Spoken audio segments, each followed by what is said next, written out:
बाबा ने कहा। वो लोग जब आगे बढ़ने लगे तो कुछ गांव वाले उनके सामने आ गए।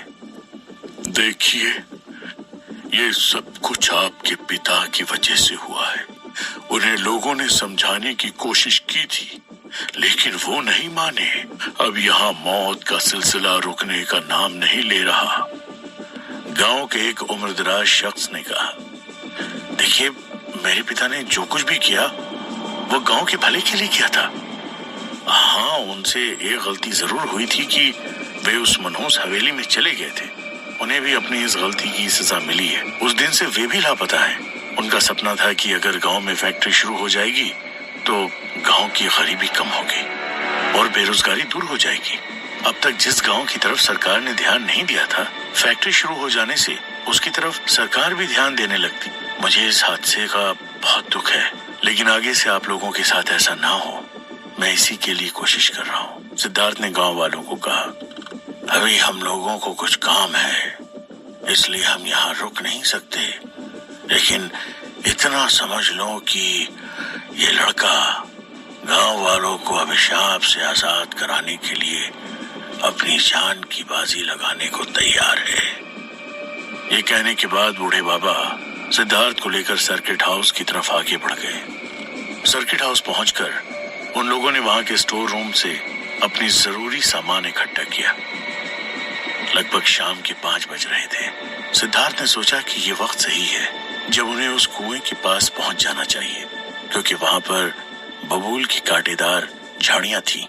उन्हें काटा भी जाना था।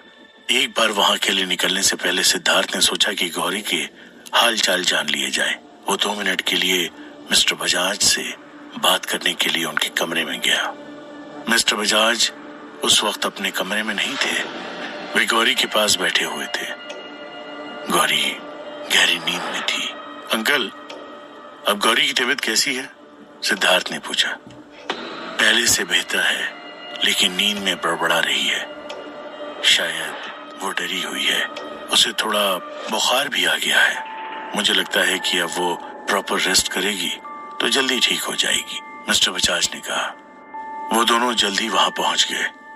उस पूरे इलाके में बबूल की झाड़ियां उग गई थी। ऐसी जगह में सांप, बिच्छू और जहरीले कीड़ों के होने का भी डर रहता है, लेकिन सिद्धार्थ को इन सारी चीजों की बिल्कुल परवाह नहीं थी।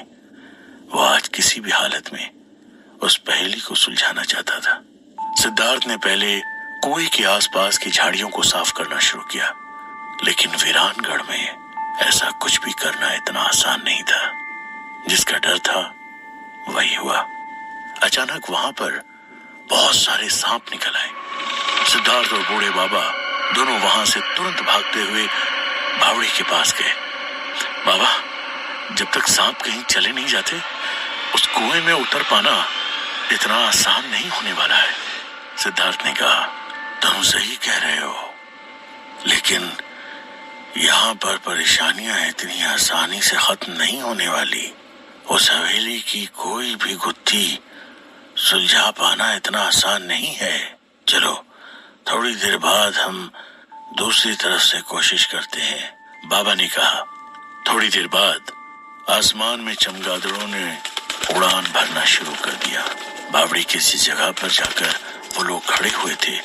अचानक वहां के खंबे और छत के हिस्से टूटकर गिरने लगे। अजीब अजीब आवाजें आने लगी। वक्त बीतने लगा और अंधेरा गहरा होने लगा। सिद्धार्थ जानता था कि रात के अंधेरे में अपने मकसद को हासिल करना उसके लिए बहुत मुश्किल होने वाला था, लेकिन पहेली की शर्त भी यही थी। अब वहां वो सांप तो नजर नहीं आ रहे थे, पर अंधेरा बढ़ते जा रहा था। सिद्धार्थ ने दूसरी तरफ से कुएं के आसपास की झाड़ियों को काटना शुरू किया। अब तक भी वो दोनों इस बात को नहीं जानते थे कि उस कुएं में वो फूल वाला पौधा मौजूद था भी या नहीं। उनके पास कोई दूसरा चारा भी नहीं था, क्योंकि पहेली में सिर्फ एक फूल को जलाने की बात कही गई थी। इसीलिए ऐसा भी नहीं हो सकता था कि वो पूरे कुएं में आग लगा दें। झाड़ियां साफ करके वे लोग आगे बढ़ने लगे। वहां पर अचानक छोटे बच्चों की एक दूसरे के पीछे दौड़ते हुए एक चीखने चिल्लाने की आवाजें आने लगी। सिद्धार्थ जानता था کہ یہ سب کچھ بری شکتیاں کروا رہی ہیں، لیکن اسے آگے بڑھنا تھا۔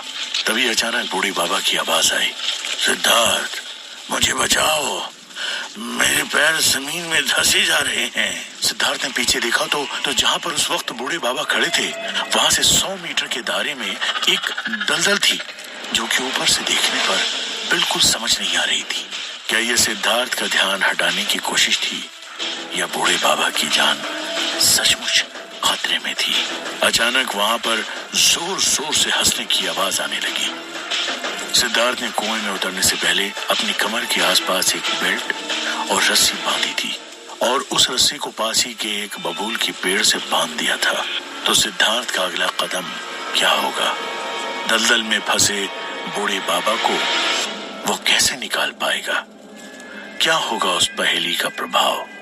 کیا بوڑھے بابا کا سفر یہیں ختم ہو جائے گا؟ جاننے کے لیے سنتے رہیے۔ हमरा के क्लास मॉनिटर ना बनवले। अपन चोटी देखो, अब ही और बढ़ी, फिर बढ़ते बढ़ते संसद पहुंच जाई। आप क्लासे मॉनिटर ना पूरा देश के क्लास मॉनिटर बन जाई। स्ट्रॉन्ग बनबू तो ढेर बढ़ी। क्लिनिक प्लस के डीप स्ट्रेंथ फॉर्मूला 5 परत भीतर जाके बार बनाई मजबूत आलामा। पनप एक और नई परेशानी आ गई थी। सिद्धार्थ जो पहले कुएं में उतरकर उस फूल को खोजने वाला था, अब उसके सामने बूढ़े बाबा को बचाने की चुनौती थी। सिद्धार्थ ने बिना देर किए अपनी कमर से उस रस्सी को खोला और तुरंत उसे दलदल में फेंका। सिद्धार्थ ने बूढ़े बाबा की तरफ रस्सी फेंकी, लेकिन बूढ़े बाबा के हाथ भी दलदल में फंसने को थे और वे रस्सी भी नहीं पकड़ पा रहे थे। धीरे धीरे करके बूढ़े बाबा दलदल में धंसने लगे। अंधेरा होने की वजह से कुछ साफ साफ दिखाई भी नहीं दे रहा था। सिर्फ मशाल के उजाले में बूढ़े बाबा को बचा पाना सिद्धार्थ के लिए बहुत मुश्किल हो रहा था। सिद्धार्थ को कुछ समझ नहीं आ रहा था कि वो क्या करे। तभी अचानक वहां पर एक साया दिखाई दिया। उस साये की आंखें चमक रही थी और वो सफेद कपड़ों में लिपटा था। ऐसा लग रहा था जैसे सफेद चादर ओढ़े हुए हो। बहुत बदसूरत जला हुआ सा और बड़ा सा चेहरा जो कि आसमान में मंडरा रहा था।